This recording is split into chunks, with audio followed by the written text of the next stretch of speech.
Le sang coule sur la poussière de Jérusalem. Les fouets romains ont déchiré sa chair, et maintenant le bois rugueux de la croix mord dans ses épaules meurtries. Jésus de Nazareth, le Fils de Dieu, avance péniblement sur la Via Dolorosa, trébuchant sous le poids de l'instrument de son exécution. La foule hurle, certains par haine, d'autres par désespoir.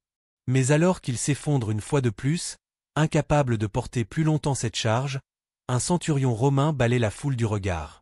Ses yeux se posent sur un homme au teint sombre, visiblement étranger à cette ville. « Toi, crie-t-il en pointant son gladius, porte sa croix. » L'homme s'appelle Simon. Il vient de Cyrène, une ville prospère sur la côte nord de l'Afrique. Sa peau porte la marque du soleil africain, ses traits reflètent l'héritage ancestral de la terre de Cham. En ce jour le plus crucial de l'histoire humaine, quand le Sauveur du monde porte les péchés de l'humanité vers le Golgotha, c'est un homme noir qui reçoit l'honneur de partager ce fardeau sacré. Pourtant, combien d'entre nous connaissent cette vérité? Combien d'images de ce moment crucial montrent Simon de Cyrène tel qu'il était réellement? Pendant des siècles, l'Église a été dépouillée de ses couleurs véritables, blanchie par des pinceaux qui ont effacé la diversité éclatante du plan de Dieu. Mais la parole de Dieu ne ment jamais, et quand nous creusons vraiment dans les Écritures, nous découvrons une histoire qui a été négligée, ignorée, ou délibérément mal interprétée. Cette histoire commence bien avant Simon de Cyrène. Elle remonte au premier souffle de l'humanité, quand Dieu forma l'homme de la poussière de la terre dans un jardin appelé Éden. Nous lisons dans Genèse chapitre 2, verset 7, « L'Éternel Dieu forma l'homme de la poussière de la terre, il souffla dans ses narines un souffle de vie et l'homme devint un être vivant. » Mais de quelle couleur était cette poussière? Si vous avez déjà marché dans les terres d'Afrique ou du Moyen-Orient, vous remarquerez quelque chose d'important. Le sol est sombre, riche et plein de vie. Dieu aurait pu créer Adam de n'importe quoi, mais il a spécifiquement choisi la poussière de la terre, une terre qui n'était pas pâle, mais brune, rougeâtre et sombre de teinte. La science moderne appuie cette vérité. Les études génétiques retracent l'origine des humains modernes jusqu'en Afrique. Même les historiens séculiers reconnaissent que la civilisation a commencé là. Plus nous creusons, plus nous trouvons des preuves que les premiers humains étaient des peuples profondément mélanés. Et la Bible ne s'arrête pas là. L'une des premières terres mentionnées dans Genèse chapitre 2 est Couche, qui est le nom biblique de l'Éthiopie. Les rivières coulant d'Éden sont connectées à des terres qui font aujourd'hui partie de l'Afrique et du Moyen-Orient.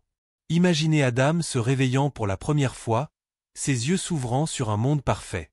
Sa peau reflète la richesse de la terre dont il fut formé, ses traits portent la beauté de la création divine. Quand Dieu le regarde, il ne voit pas une race ou une couleur, il voit son chef-d'œuvre, fait à son image. Et Dieu vit tout ce qu'il avait fait et voici, cela était très bon. Très bon, pas malgré la couleur de sa peau, mais avec elle. Cette vérité fondamentale établit quelque chose de crucial. Depuis le tout début, les personnes noires ont fait partie intégrante du plan de Dieu. Ce n'est pas un hasard, ce n'est pas un ajout tardif, c'est intentionnel. Dieu n'a jamais eu besoin de réviser son plan pour inclure l'Afrique et ses peuples. Ils étaient là depuis le commencement. Mais l'histoire ne s'arrête pas avec Adam. Quand nous tournons les pages de la Genèse, nous découvrons que l'Afrique continue de jouer un rôle central dans le drame divin. Après le déluge, Noé eut 3 fils, Sem, Cham et Japheth. Ces 3 hommes repeuplèrent la terre, et les descendants de Cham s'installèrent en Afrique. Ses fils étaient Couche, l'Éthiopie, Mitsraïm, l'Égypte, Pu, la Libye, et Canaan. Voyez-vous cela? Couche, Mitsraïm et Pu, toutes des nations africaines. Et quand nous regardons les événements majeurs de la Bible, l'Afrique est toujours présente. Abraham passa du temps en Égypte. Joseph, un Hébreu, devint dirigeant en Égypte et sauva sa famille de la famine. Moïse fut élevé dans le palais de Pharaon. Les Israélites furent délivrés de l'esclavage en Égypte. Même la famille de Jésus s'enfuit en Égypte pour échapper à Hérode. L'Afrique n'était pas qu'une note de bas de page, elle était un lieu clé où Dieu agissait de manière puissante. Mais quelque part en cours de route, cette vérité fut enterrée. Beaucoup de gens commencèrent à associer l'histoire biblique uniquement à l'Europe ou au Moyen-Orient, oubliant complètement que l'Afrique était une fondation pour de nombreuses histoires bibliques. Pensez à ceci, l'Égypte était une superpuissance de l'époque. Ses pyramides défient encore. Aujourd'hui l'ingénierie moderne. Sa culture, sa science, Sa médecine était en avance sur leur temps. Et au cœur de cette civilisation se trouvaient des personnes au teint sombre, aux cheveux texturés, aux traits africains. Quand Moïse grandit dans le palais de Pharaon, il grandit entouré de la grandeur africaine. Mais cette grandeur ne se limitait pas à l'Égypte. À travers l'Afrique, des royaumes prospéraient. Couch, que nous connaissons aujourd'hui comme le Soudan, était un empire puissant. Ses rois et reines régnaient sur de vastes territoires, commandaient des armées formidables, construisaient des monuments durables. Quand la Bible parle de l'Éthiopie, elle parle d'une civilisation qui était respectée et crainte par ses voisins. Et c'est dans ce contexte que nous devons comprendre les figures bibliques. Quand nous lisons au sujet de personnages comme Nimrod, nous découvrons qu'il était le petit-fils de Cham, ce qui signifie qu'il avait une ascendance africaine. Nimrod était appelé un vaillant chasseur devant l'Éternel, et il établit certaines des premières civilisations, incluant Babylone et Ninive. Voilà la preuve que les personnes noires étaient présentes au tout début de l'histoire mondiale, dirigeant des nations et construisant des civilisations. Puis il y a Moïse et sa femme éthiopienne. Dans Nombres chapitre 12, verset 1, nous lisons « Marie et Aaron parlèrent contre Moïse au sujet de la femme éthiopienne qu'il avait prise, car il avait pris une femme éthiopienne. » En réponse, Dieu réprimanda Marie et Aaron, et comme punition, il frappa Marie de lèpre, rendant sa peau blanche comme la neige. C'est un moment puissant, Dieu lui-même prit position contre la discrimination. Il rendit clair que juger quelqu'un par sa race ou son ethnie était complètement contraire à sa volonté. Imaginez cette scène, Marie, la sœur de Moïse, celle qui avait veillé sur lui quand il était bébé dans le panier sur le Nil, se dresse maintenant contre lui. Ces mots sont venimeux, chargés de préjugés. Pourquoi Moïse a-t-il épousé cette femme? N'est-elle pas assez bien pour lui? N'est-elle pas de notre peuple? Mais Dieu entend chaque mot, et sa colère s'enflamme. La nuée de gloire se retire du tabernacle, et soudain Marie se retrouve avec une peau blanche comme la neige, pas de beauté, mais de maladie. Aaron, terrifié, se tourne vers Moïse. « Ah! Mon Seigneur, ne nous impute pas ce péché que nous avons commis follement. » Moïse, l'homme que Dieu appelait le plus humble de la terre, intercède pour sa sœur. 7 jours elle reste lépreuse, un rappel visible que Dieu ne tolère pas la discrimination raciale. Cette histoire révèle quelque chose de profond sur le cœur de Dieu. Il ne voit pas les divisions que nous créons. Il ne favorise pas une couleur de peau par rapport à une autre. Quand il regarde l'humanité, il voit ses enfants, tous également précieux, tous également aimés. Mais l'histoire ne s'arrête pas là. Nous rencontrons la reine de Saba, l'une des femmes noires les plus célèbres de la Bible. Elle voyage pour rencontrer le roi Salomon, comme nous le lisons dans 1er Roi chapitre 10. Elle venait d'un royaume africain prospère, très probablement l'Éthiopie ou le Yémen, et elle était très intelligente et sage. Quand elle rencontra Salomon, elle lui posa des questions difficiles et repartit impressionnée par sa sagesse. Mais voici quelque chose que beaucoup ne savent pas. La tradition éthiopienne maintient qu'elle et Salomon eurent un fils, Ménélik Ier, qui devint le premier empereur d'Éthiopie. Cela signifie que la lignée royale d'Éthiopie est connectée à la maison de David. Visualisez cette rencontre extraordinaire, la reine de Saba arrive à Jérusalem avec un cortège magnifique. Ses chameaux portent des épices, de l'or et des pierres précieuses. Sa peau rayonne de la beauté africaine, ses vêtements reflètent la richesse de son royaume. Elle ne vient pas comme une suppliante, mais comme une égale, une reine puissante cherchant la sagesse. Salomon, dans toute sa gloire, la reçoit avec honneur. Il parle de mystères profonds, de questions qui défient l'intelligence humaine. Et quand elle repart, elle n'est pas seulement impressionnée par la sagesse de Salomon, elle est transformée par la rencontre. Certains érudits croient même qu'elle repartit avec une foi en le Dieu d'Israël. Puis nous arrivons à l'histoire de Simon de Cyrène, l'homme qui porta la croix de Jésus. Marc chapitre 15, verset 21 nous dit, « Ils forcèrent à porter la croix de Jésus un passant qui revenait des champs, Simon de Cyrène, père d'Alexandre et de Rufus. » Cyrène était en Afrique du Nord, la Libye moderne, ce qui signifie que Simon était un homme noir. Pensez à cela, au jour le plus important de l'histoire, quand Jésus porta les péchés du monde, un homme noir reçut l'honneur de l'aider à porter la croix. Ce n'était pas un hasard. Dans la providence de Dieu, au moment où la rédemption de l'humanité était en cours, un Africain fut choisi pour participer à ce moment sacré. Simon ne savait probablement pas qu'il allait ce jour-là assister à la crucifixion du Sauveur. Il était peut-être simplement venu à Jérusalem pour la Pâque, comme des milliers d'autres pèlerins. Mais quand le centurion romain le pointa du doigt, sa vie changea à jamais. Ses épaules sentirent le poids de la croix que Jésus avait portée. Ses mains touchèrent le bois qui porterait bientôt le corps de celui qui mourrait pour les péchés du monde. Et ce moment eut des répercussions. Marc mentionne que Simon était le père d'Alexandre et de Rufus. Pourquoi cette précision? Parce que ces hommes étaient probablement connus dans la communauté chrétienne primitive. Paul mentionne un Rufus dans Romains chapitre 16, verset 13, l'appelant cet élu dans le Seigneur. Il est possible que toute la famille de Simon soit devenue chrétienne à la suite de cette rencontre avec Jésus. Mais l'histoire de l'Afrique dans la Bible ne s'arrête pas au calvaire. Dans Actes chapitre 8, versets 26 à 40, nous rencontrons un fonctionnaire éthiopien qui roulait dans son char, lisant le livre d'Ésaïe. Philippe l'évangéliste fut conduit par le Saint-Esprit à lui expliquer l'Évangile. L'Éthiopien crut en Jésus, fut baptisé sur le champ, et retourna en Afrique comme l'un des premiers convertis chrétiens enregistrés. Imaginez cette scène, au milieu du désert, un char somptueux avance lentement sur la route poussiéreuse.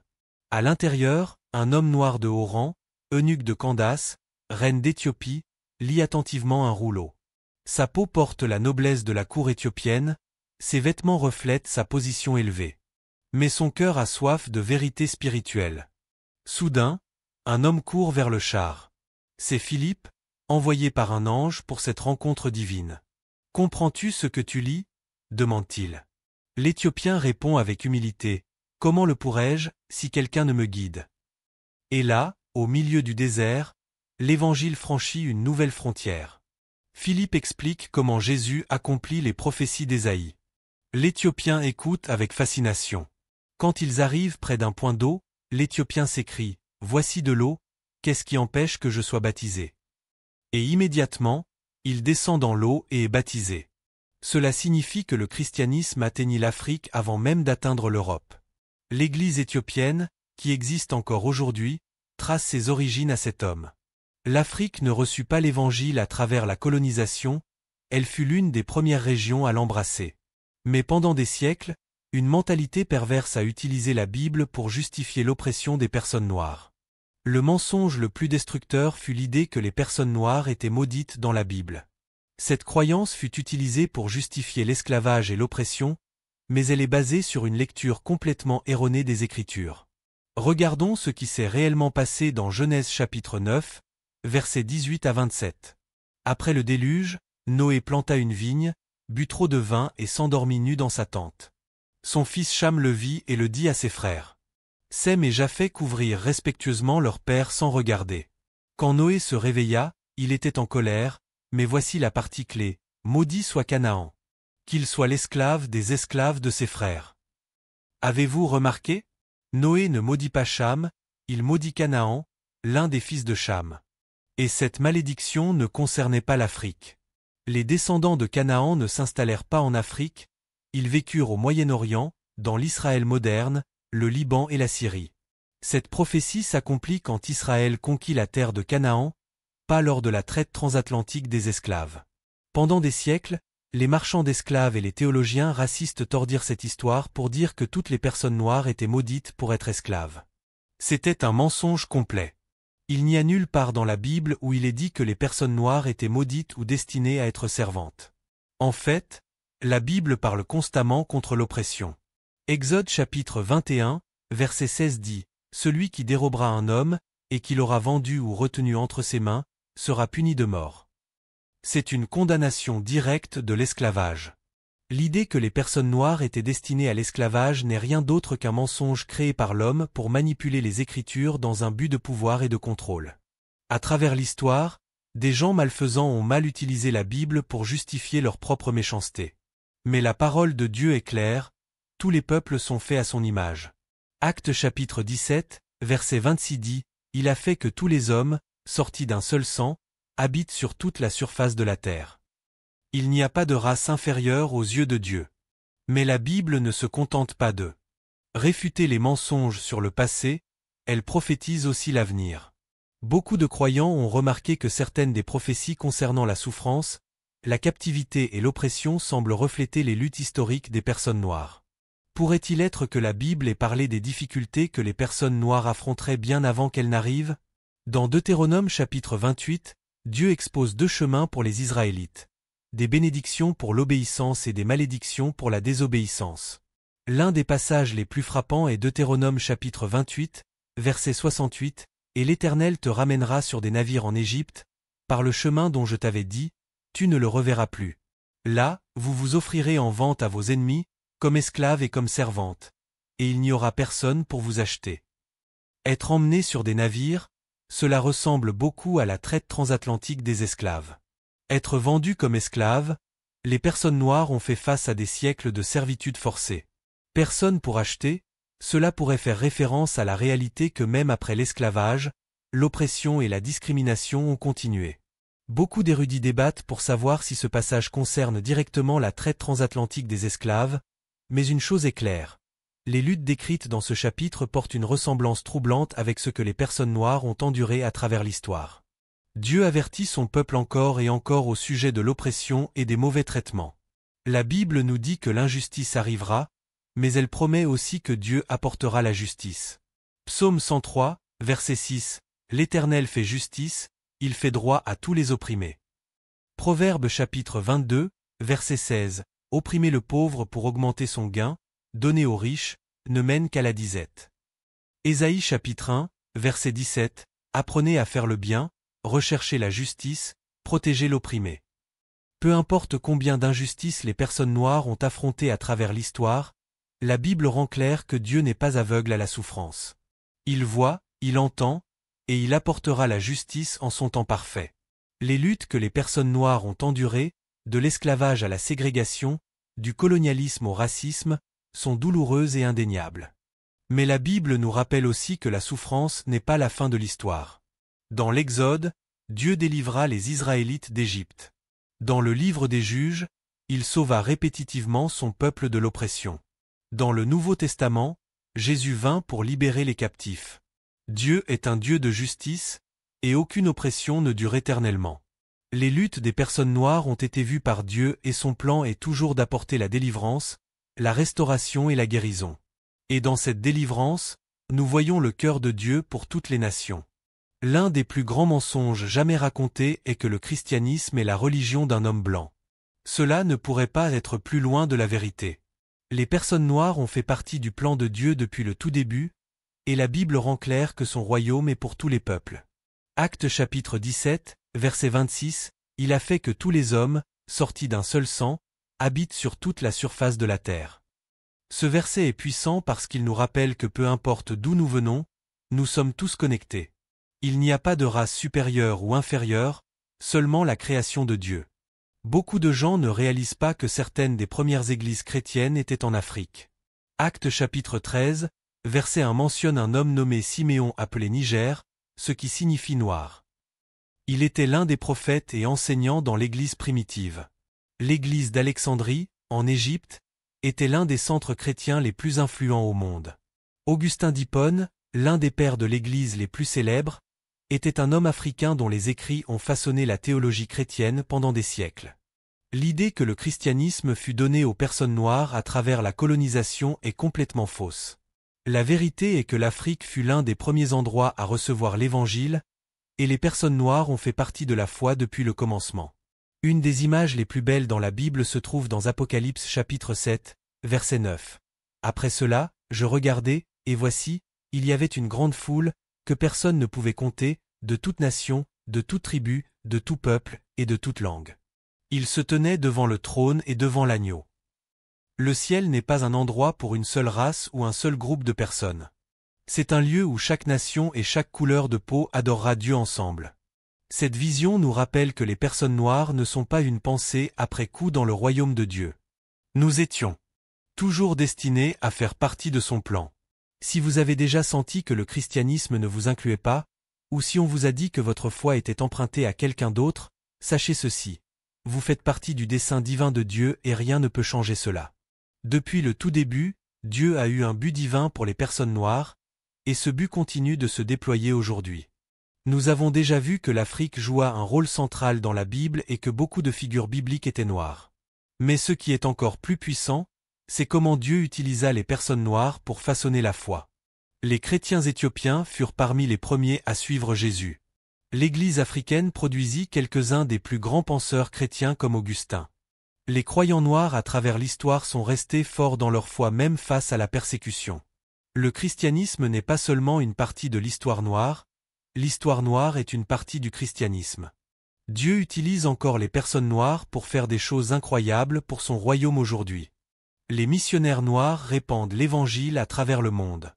Les pasteurs et dirigeants noirs transforment les communautés.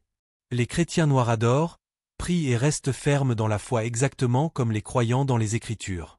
Peu importe ce que le monde dit, votre héritage en est un de force, de foi et de but. Vous êtes choisis. Le monde peut essayer de vous définir par la race, la nationalité ou l'histoire, mais Dieu vous définit par son appel.